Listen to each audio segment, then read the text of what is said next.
is a brand new one for me. So I can't guarantee how this one will work.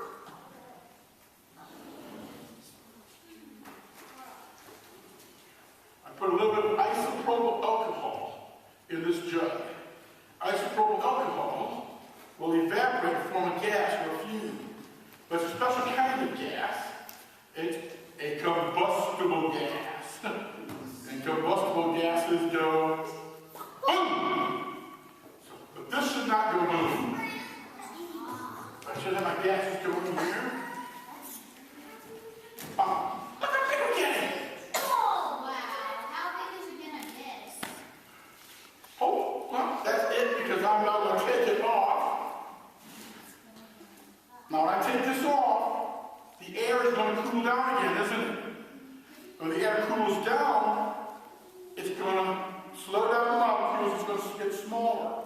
So as this cools down, that air will go back into the flask.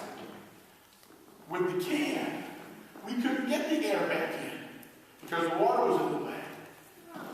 But this, as it cools down, this air, the molecules slow down, it'll get smaller, and pretty soon it'll be deflated as when we started.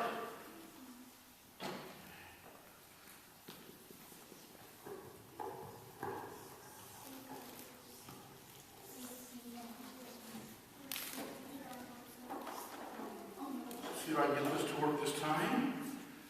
But I've turned you can see some of the liquid in there now. But it turns into gas.